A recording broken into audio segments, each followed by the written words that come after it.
Gonna be changing the head out on this coolster 125. You're gonna want to start by removing the exhaust pipe. It's got one bolt in the rear that attaches right here. You can see that. And then the two bolts up front. And you're gonna take this footwell out. You do that by taking off all the Allens, and there's two on the one there, one there. And then we'll get on to taking the motor out. Alright, now that we got the footwell off of there, that was 10mm nuts on the back side. And you can actually take and just hold your finger on the Allen and put your ratchet on the back side, and they'll come right off. And you need a 10mm and a 12mm to take off the bolts for the bottom of the footwell. Now we got to proceed to taking the chain off. I'm gonna pull this case off. Once we get that off, we'll continue to taking out the motor. Okay, now we got that cover off there. There was a bolt down here, a bolt up here that took that out, and I just pulled the two bolts out of this. Now we're gonna slip this guy off here. It's a little tricky to get off there. Let's get it off. You can pull the tension off of this, pull the sprocket off there. I'm gonna try to do that here. And just like that, the sprocket comes off. You can just let that lay there. Grab that. Make sure you know which way the sprocket went on there. I don't think it really matters, but in this case, you can see the numbers imprinted on one side.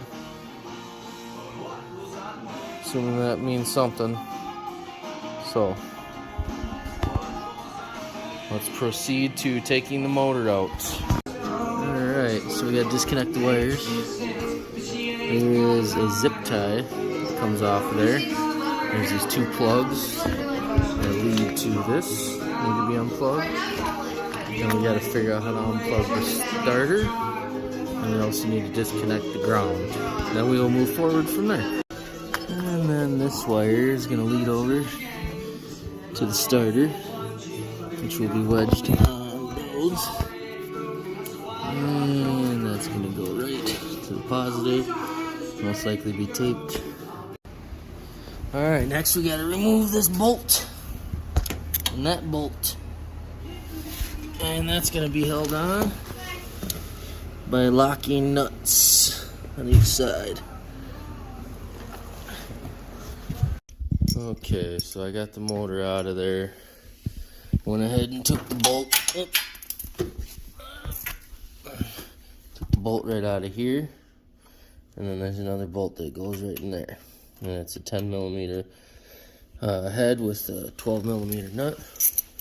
Then when you go to take the motor out of there, I made the mistake of letting the front of the motor drop down below this bar right here. And then trying to squeak it out, it didn't work. So I had to push it back in, and it's a tight fit. Lift it up above this bar, and then swing the motor over and pull it out. And there we have it right there. Now I'm going to show you guys how to change the top of the motor with new valves and everything, because the head on this motor actually got stuck, so it would not reseat anymore, which didn't allow for any compression. So we will continue to do that soon. Starting at the end here, the first step you're going to want to do is pull the two bolts that hold this onto the carb. When you do so, pull that off the motor. Just make sure you don't lose the seal. If you don't have one, you're gonna have to get a new one if you ruin it. So, alright, take the head off. First we're gonna remove that bolt there, which will remove the chain cover. Then we need to remove the sprocket. Take these 4 nuts off, and we should be able to pull the hood. Okay, before we take the sprocket off, we want to rotate and make sure we can see a T inside here, so it lets us know it's at top dead center. Okay, got the nuts off. Sometimes the nut gets stuck on the rod. That's okay. Just pull the whole thing. It's not going to hurt anything, especially if you have the other ones in still. I got this bolt left here to take out. You can see I took off my screws for my sprocket there. One thing you're going to want to do is make sure that this doesn't roll inside there and screw up all the timing. You'll notice that there's letters here. You want that to be parallel when you put in the new one, and the holes should line right up as long as that's still top dead center. And that's that. Now we'll proceed to taking off the head. Should be able to crack this loose after I take that off, and we'll go from there. Okay, one thing you're going to want to look for, I had no compression, so this valve here wasn't seating properly, which caused no compression. But when I got the new head, it appears to be the same size, everything appears to be the same, until you get to the side of it. One hole is definitely bigger. Don't make the same mistake I made. One comes with a 32 tooth and the other comes with a 28 tooth. So make sure you pay attention. I had to order a different head.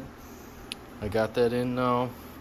Put that on. Like I said, you want this to be top dead center, and you'll see that when you have this off of here, the piston will be all the way up.